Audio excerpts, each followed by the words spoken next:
Now, welcome to another episode of the A-10 Insider Podcast here on the Field of 68 Media Network. My name is Rob Doster. I have Jeff Goodman with me today, and we are joined by none other than VCU head coach Ryan Odom, fresh off of a pair of big wins this week. You won at Fordham on Tuesday night, but the big one, the reason we got you on here, the win over Richmond, who was previously undefeated in the A-10. You are now sitting just 2 games out of first place in the conference standings. Ryan, what's going on, man? Good to have you here. Not much. Thanks for having me on. Always great to be with you guys. So you guys have won now 7 of your last 8 games after starting the year 8-7, 0-2 in the A-10. What's clicked? What's kind of turned around? Is it just getting people healthy, getting your normal rotation back? Yeah, I mean, that's certainly part of it. We started the season, without Joe Bamisil, without, Sean Bairstow, and that thrust some younger guys into playing big minutes. And, they were able to mature and grow through that and get major experience. And then, Joe came back, right as we were getting ready to head into conference play, and literally Sean came back right before conference. And so, when you have that, it kind of can throw you for a loop a little bit. And I was, to be quite frank, I was a little bit worried about it, because you can get worse before you get better again. In terms of rotations. And certainly that played out over the course of those first few games, as we headed into conference. And that's not to take anything away from, the teams that we were playing at that point, because they were lights out, in those games.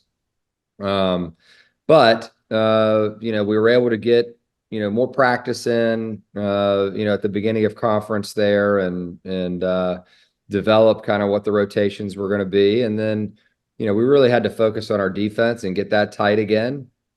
And certainly that's been one of the key, elements to the success that we've had more recently. So a year ago, I don't know if you remember, Ryan, but I did something with 3 or 4 of the players from Ukraine. And one of them was Max Shulga, who you brought with you from Utah State. And I just remember talking to him and how you felt for him because of everything he was going through at the time. And, his family's still over there. He's still dealing with all this.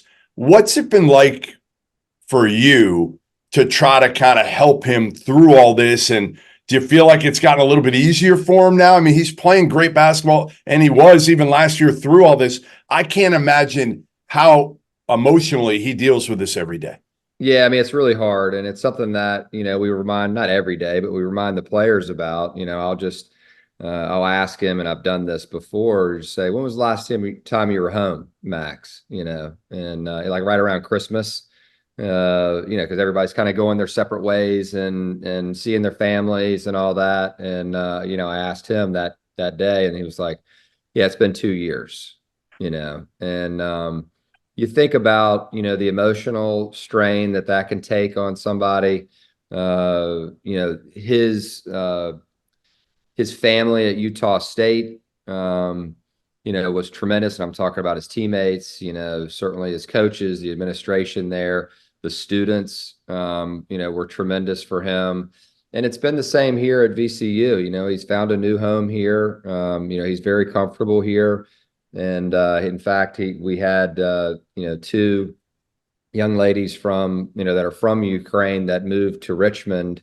Probably one was about 14 years ago. One was 2 years ago.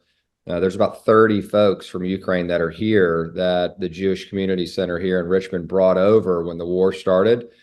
And so they came over and cooked some, home cooking for him from Ukraine and just to make him feel better. And, I think initially when the war first started, it was really hard for him because, you think about the time difference and forget about all the stuff that's going on.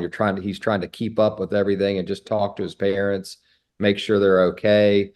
The gym that he, grew up playing in was destroyed. Obviously not the only thing. Many lives have been lost. And, it takes a mental toll. But thankfully his family's doing really well. Good. Yeah. And as well as they can be. And he's doing excellent here. And we just try to do our best to support. Right. Yeah. Like just an unbelievable kid talking to him. And again, a heck of a player too. Like just the whole package. Yeah, no question. He is the whole package. I mean, he's a dynamic player. He can really score. He can defend. He's way more athletic than, people really know. And he's a great teammate. And he just loves ball. He loves it. I mean, he's an old school guy in that regard. How do you handle that as a coach, right? Like there's game plans, and I'm sure you've gone through a lot of different things with a lot of different players, but a kid coming here, and you've dealt with foreign players before as well that have been Oh, homesick. yeah. This is an entirely different situation. How did you reach out to anyone on the best ways to help him go through all this? Because I don't think there's a game plan for dealing with that. Yeah, I mean, I think one of the things, you have to do is, collectively, understand, try to at least understand what he's going through. And I think that's where his teammates, really helped out, like Sean Bairstow. I remember when it first happened, and maybe we were a couple of weeks into it. Sean was his roommate at the time, and Sean, and still is, Sean, came to me, one morning and just said, "Hey, Max, he's not sleeping. He's staying up all night. It's just really hard on him right now. He's not himself. We need to, you just need to know and try to get involved a little more deeply." And so I think that's the first step, right? Because sometimes when you go through these situations, people can put on a good face and say, everything's okay and all that, but deep down, it's like, it's a major, there's a storm brewing inside. And so we just made sure, Utah State did a great job of making sure that, his needs were taken care of, whether if he needed to speak with somebody outside of, our team, more of a professional, or, he wanted to, kind of be left alone. And so I think there was a balance there, if you don't want to ask every single day, because it's a constant reminder. But at the same time, you have to really get out in front of it and be there for them. And I think everyone at Utah State, did a tremendous job with that. So you had the game against Richmond. What was it like? How did it compare to what you thought it was going to be? Because again, it was great because you guys had started to get hot and Richmond came in undefeated, first place in the league. So it couldn't have worked out better from a standpoint of the city and getting that rivalry, back to kind of what it used to be, right? Yeah, no question. I mean, they have a great team this year. Coach Mooney's done a great job. They added some excellent players in the portal, and they're just playing really, really well on both sides of the ball. And so we knew it was going to be a hard game. It's one of those games that, I live literally a mile from campus here, and so you're walking around. It's like being in Capitol Hill or whatever it's called, the Fan, and literally, the fans are seeing me. They're like, "Hey, we can't wait for tomorrow," and I know Coach Mooney's going through the same thing out in the West End. It's like it's a big game for everybody. And we've all been part of these kind of rivalry games, at different places, and certainly Coach Mooney's been a part of this one for a long time. But I played at Hampton-Sydney, and we had Randolph-Macon. There were big battles, that we used to have. Those two schools have played each other for over 100 years.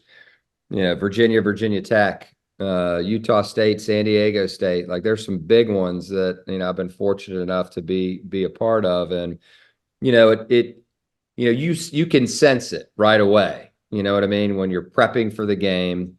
When you're practicing, like we went into practice in the Siegel, and like there's shirts on every chair back. There's 7,000 shirts in there, and so that immediately tells you it's a different day coming. And so all we tried to do in my pregame talk with the guys was to talk about, does this feel different? Let's talk about it for a second. And they're of course they're all like, yeah, absolutely, this feels different. It's like we're on edge here, ready to go. This is a big game. And I was like, yeah, absolutely. But you can't play differently. That's the deal. You have to be able to execute. You have to understand what the game is. But still, it always comes down to which team is going to be able to execute their game plan and play the way that they need to play on that given day, to get a leg up. Because if you try to play differently because it's a big game, you're probably going to end up being disappointed. When you mentioned that you went to Hampton Sydney, the guy that you replaced at VCU was a longtime Randolph-Macon head coach. Was there any Yeah. bitterness there when you called him back? When No, I got no. the We job? actually Rhodes and I love one another. We've known each other since, literally since he was the head coach, maybe even assistant at Macon, for Hal Nunley. I was an assistant at Virginia Tech, and so we literally have known each other since way, way back. And so we've always been good friends, and we're just so appreciative of everything that he did, and obviously, his the other coaches as well, and Shaka and Will, and even obviously Anthony Grant, who we're getting ready to play, Jeff Capel. I mean, there's so many great coaches that have come through here, and we're appreciative of what all of them did, to set us up for where we're at right now. I mean, this is an amazing place. So you've been around the coaching business for a long time, growing up in it with who your dad was. So I'm sure you knew what the VCU program was about, right? You're not walking into this thing surprised, like, hey, you know what? The Siegel Center is pretty cool. Hey, you know what? They get a lot of fans. Wow, people actually pay attention to this team. Yeah. Has there been anything that has surprised you about VCU now that you are in it, as opposed to looking at it from the outside? Yeah, I mean, it's just a big time place. I mean, it's way bigger. I mean, you see it from afar, right? Like you're talking about. Like I wasn't immersed in it and I didn't really know it. But had a ton of respect for the success that had happened here and understood that, this is a pretty cool place, I'm sure. But when you actually get in it and you're here every day and you understand that, the focus that, the city has in a lot of ways, the impact that our team has on what happens here in our city, and then the support that our university is willing to invest in this program. It opens your eyes pretty quickly, and I think I've said this many a time. This is not an opportunity for me. This is a responsibility, because so many people care about this place. And so the facilities are top notch. They're as good as any in the country. Every day that I walk in here, I'm like, this is crazy. We're just very fortunate, in how they treat us here. And so there's a responsibility that goes along with that too, and how, our players need to, act and in terms of the gratitude, and humility that it takes to, understand that, none of this is guaranteed, that we have here. And so, I think it's certainly a really special thing, and I'm very grateful for it. I know that. So I'm making my first trip out to Logan, Utah next week. So Yeah. I'm gonna ask you, Bring your where snow to boots. go for dinner there, and then your favorite spot in Richmond. All right. So like best Okay. spot in Logan, and then compare it overall to Richmond fine dining, and where do you go in Richmond? Yeah, I mean, it's two different animals there. I mean, Logan has great restaurants and places. Place my wife and I would go is a place called La Nonne. What is it? La Nonne. Okay. La Nonne. Lennonne, I think. And it's right near Utah State. It's a great little Italian place, and the night before the game it'll be packed. But really, really authentic, Italian food. A great Can you spot. still, hey, do they like you enough that you can call over there and get me a reservation, or will they hang up on I you? doubt it. I doubt it. I don't know. I have no idea. No, I've still got good friends there. It's a great place, but you'll enjoy it. You'll be able to get reservations there. And if you can't get reservations there, just head down to the In-N-Out Burger and get you a little. I'm going to call Sprinkle. I'm going to call Sprinkle. Sprinkle and get me reservations there right now. He could definitely get you reservations, no doubt. Exactly. Right. What about in Richmond? What do you got so far? I mean, it's a who's who. I mean, there's so many places. It's crazy. This is a foodie town. The place that we go the most is probably Stella's. It's an authentic, Greek place, and really, really good food there. Greek salads and whatever you would want. But there's just so many. It's hard to pick one. Are you a big Hardywood guy? Hardywood? No, I haven't been there yet, but I've heard great things about it. Are you? Oh yeah, I enjoy myself a nice craft beer There every you now go. and then. So Yeah, Hardywood's, we've got plenty around here. I mean, there's no yes, doubt about it. yes, that is definitely true. What's the key, Ryan? Down the stretch here, what do you want to see out of your team? Kind of we're in the second half of the season now, the turn a little bit Yeah. in 10. What's the area you need to see growth in to feel good or better about your team, heading into the postseason, the A-10 tournament? I know Yeah, I think yeah. it's just general improvement, more consistency, certainly always, you want to be able to defend and rebound. The defense has really improved. We've had some blow up games, in terms of defensive rebounding. The game at St. Bonaventure, we were mentally fatigued, we were physically fatigued, and just weren't attentive, and disciplined in our blockouts. And that's certainly an area where we've got to make sure that we're on it at all times. And having Sean back, now gives us that one extra body. He wasn't able to play in that game. Zeb Jackson missed, 2 games. I think it was at Davidson and maybe one other. He certainly missed the LaSalle, and then he missed 2 more past that. But having that one extra guy, allows us to rest guys a little bit more. And so they're not playing fatigued out there, and they're able to really be on it. Turnovers certainly have been a little bit of an issue for us, certainly early in the season. We've gotten better in that regard, but finding more twos, at a better percentage. Early in the season, we were pretty good at it. We had to be because we weren't shooting the ball great.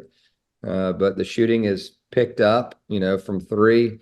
And You're unfortunately, shooting 40. Hey, you're shooting 40 in league play, aren't you, from 3? yeah, yeah. And then, the 3-point defense has been good as well. It wasn't as good as we needed to be last night. Second half was better, but certainly an area that we need to continue to stay solid in. But my whole goal is for us to just continue to push to reach our potential. And now that we have everybody back, we've got to expect to win. Every game that we play, and I think we're beginning to figure out how we win. And certainly that's defensively, multiple efforts and being on it.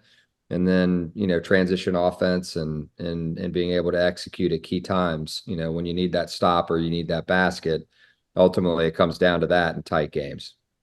So on Friday night, you have Dayton coming to the Siegel Center.